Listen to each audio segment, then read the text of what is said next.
வரப்போட சரிவில் தென்னை வைக்கும்போதும் சரி, தோட்டத்தில் வைக்கும்போதும் சரி, தண்ணி பாய்ச்சிற வேலைங்கிற ஒன்று இருக்கக்கூடாது. தென்னை பிள்ளையாக இருந்தாலும் அப்படின்னா என்னங்க செய்யணும்? தோட்டம் பூரா ஈரம் நிற்கும்படியாக செய்ய கற்றுக்கிட்டோம்னா தண்ணி பாய்ச்ச வேணாம். ஈரம் இருந்தால் ஏன் தண்ணி பாய்ச்சணும்? இப்போ வரப்போட சரிவில் வச்சாலும் வரப்போ சுற்றி இருக்கிற தண்ணீர்லாம் தென்னம்பிள்ளையோட வேருக்கு கீழே, முதல்ல தென்னம்பிள்ளையோட வேருக்கு கீழே குளிர்ச்சி இருக்கணும், நிழல் இருக்கணும், அங்கே போதுங்கிற அளவு ஈரம் இருக்கணும். இது தண்ணியை மட்டும் ஊற்றிக்கிட்டே இருக்கணுமானா தேவையில்லை. தென்னையை தண்ணியில் நிற்க விரும்பவே விரும்பாத பயிர். வேறு வரைக்கும் வெயில் போடணும்னு ஆசைப்படும். எல்லா மரமும் தரையை மறைச்சிக்கும், கிளையை பரப்பி. தென்னை மட்டும் வேறு வரைக்கும் வெயில் போடணும். ஏன்னா அதுக்கு மெல்லிய பட்டை மேல்.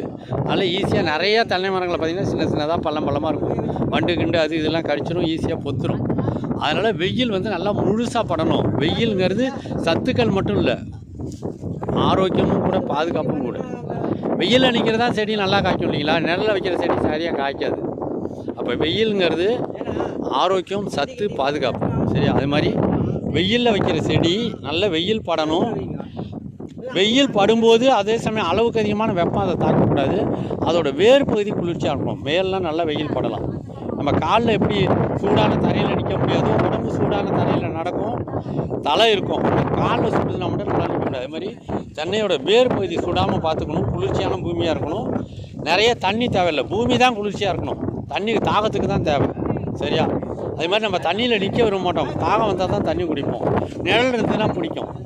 அது மாதிரி நிழல் உடம்புக்கு வர்றதை விட காலில் வெயில் சுடக்கூடாது. அது மாதிரி உடம்பு வெயிலில் நிற்கலாம். தென்னையோட செடியெல்லாம் வெயிலில் இருக்கலாம், இலையெல்லாம் இருக்கலாம். அதுதான் அது ஒளிச்சேர்க்கைக்கு ஆரோக்கியம் காரணம். அதுலேருந்து தான் உணவு தயாரிக்குது. இப்போ தென்னையோட வேர் சுடாமல் வடிவமைக்கணும். இதுக்கு அடுத்ததாக தண்ணீர் அதை சுற்றி இருக்கிற இடப்பரப்பில் இருக்கிற தண்ணீர் எல்லாம் தானாகவே மழை பெய்யும் போது போய் சீக்கிரம் ஆவியாக முடியாத இடத்துல நிறுத்திட்டிங்கன்னா வேலை முடிஞ்சுதுங்க. சீக்கிரம் ஆவியாக முடியாத வகையில் பெய்கிற கொஞ்சம் நஞ்சம் மழை நீர்லாம் போய் நின்றுதுன்னா கோடை காலத்தில் கூட அந்த ஈரம் பூமியில் நிற்கிறது மாதிரி வடிவமைப்பு பண்ணிட்டீங்கன்னா நீங்கள் நீர் பாய்ச்சாமலே புஞ்சை தாவரங்களையும் வடிவமைக்கலாம், நஞ்சை நிலத்திலையும் வடிவமைக்கலாம். வரப்போட சரிவுகளில் புஞ்சையிலேயே அதுக்கு தான் வெப்பாத்தி குடி எடுத்து தோட்டத்தை ஈரமாக்கணும்னு சொல்லி கொடுக்குறோம். சரியாக புரிஞ்சுக்கோங்க. சும்மா எல்லாத்தையும் மாதிரி இதையும் காதில் வாங்கிட்டு கடந்து போயிட்டே இருந்தீங்கன்னாக்கா ஒன்றும் கிடைக்காது. எதை கவனிக்கணுமோ அதை கவனிக்கணும். காலம் கடந்து போயிட்டே இருக்கும். நீங்கள் கவனிக்காமல் போனதுக்காக உண்மைகள் உங்களுக்காக தேடிட்டு உள்ளே வராது. சரியாக செய்கிறவங்கள பார்த்து கற்றுக்குவாங்க, செய்ய தெரிஞ்சுக்குவாங்க. வாழ்க்கை வெறும் கல்லறைக்கானது மட்டுமல்ல, வாழ்க்கை முழுவதும் நீண்ட காலம் உயிரோடு வாழணும், இன்பமாகவும் வாழணும், பத்திரமாக வாழணுங்கிறதுக்காக தான் இயற்கை பூமியில் நம்மளை படைச்சிருக்கு. பூக்கள் இருக்குது, தண்ணீர் இருக்குது, போதுங்கிற அளவு நமக்கு அறிவு இருக்குது.